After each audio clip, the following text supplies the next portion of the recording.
Fahameraba-tsika tsirairay avy indray tratra ity lady maraina fa folo amin'ny volana aogositra ity miaraba ny satokantrano tsirairay avy izay mihaino izao fandaran'izao ihany koa ary manona fahasoavan-tova aminao mba hitombo fitahiana tranony ianao alohan-diratsika ny amin'ny mofinainan'io dia hivavakisika.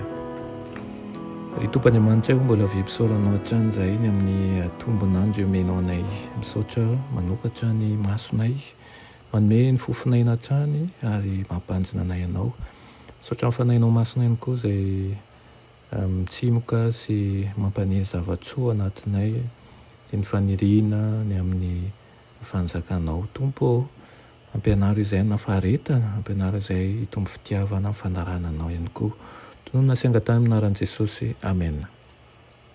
Lohateny mofinainantsika androany dia manao hoe hita eo amin'ny zavaboary ny fitiavany sy ny voninahiny. Nalaina amin'ny Salamo 8:4 sy ny 5 manao hoe inona moa ny olona no ahatsiarovanao azy ary ny zanak'olombelona no hamanginao azy, fa efa nataonao ambany kely no Andriamanitra izy ary efa nosatrohanao voninahitra sy fiandrianana. Amen. Asain'ilay ray be fitiavana mitoky amin'ny tahaka ny fitokian'ny zanaka amin'ny ray aman-dreny eto tany tokoa manko isika. Matetika nefa no mahita olombelona mahantra sy malemy, mivesatra ny fiahiana sy ny fahasairanana izay tsy nataon'Andriamanitra ho entina akory. Nampifamadian'izy ireo ny filaran-javatra. Mikatsaka n'izao tontolo izao izy aloha ka ny fitsakana ny lanitra no ataony ampin-javatra. Raha toa ny tsitsina izay tsy mihevitra an'izay ilainy amin'ny ho avy aza voakarakara, nahoana ny fotoana sy ny fifatoan'ny olombelona izay noforonina araka ny endrik'Andriamanitra no mifantoka tanteraka amin'ireny zavatra ireny. Nomen'Andriamanitra antsika ny porofo rehetra ny amin'ny fitiavany, nomeny ihany koa ny amin'ny porofony amin'ny fiahiany. Impiry anefitsika no tsy mahita ny tanany eo amin'ireo fitahiana tsy tambo isaina. Ny fahaiza-manao ananan'ny olombelona rehetra, ny fofinaina ao anatintsika, ny fiadanana ankafizitsika rehetra dia avy aminy avokoa.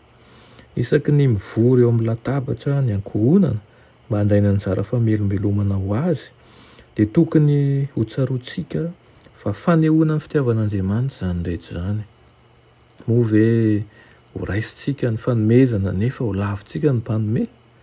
Rehefa napetraka tao amin'ny fonenany tao Edena Adama sy Eva dia nanana ny zavatra rehetra izay nomen'ilay mpamorona feno fiahiana mba hiadanany sy hasambatra azy izy.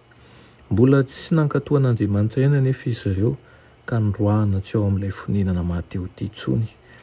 Naseho antsika tao amin'ny fanomezana anankiray ny fitiavan'Andriamanitra lehibe azy ireo dia ny zanany malalany. Raha tsy nandray n'ilay fanomezana ireo razambentsika dia ao anatin'ny fahoriana tsy misy fanafan'ny olombelona amin'izao fotoana izao. Na dia teo aza ny ozona natao tamin'ny tany dia nitondrany tsilo sy hery, dia mbola misy voninkazo eo amin'ny tsilo ihany.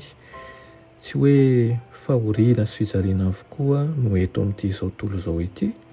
Mivelatra eo anoloantsika, hianarantsika ny boky lehiben'ny natiora ary avy aminy no azahoantsika hevitra ambony mikasika ny fahalehibiazana sy ny voninahitran'Andriamanitra.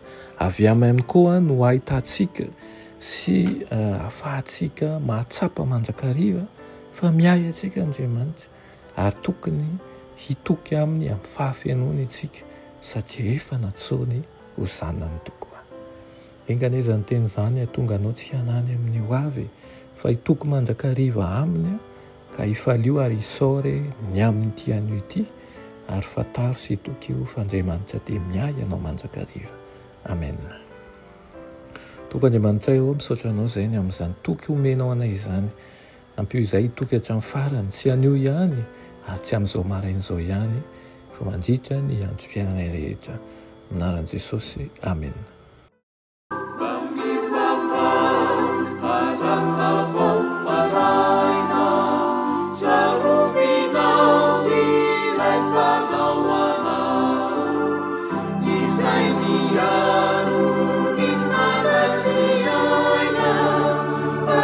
Salam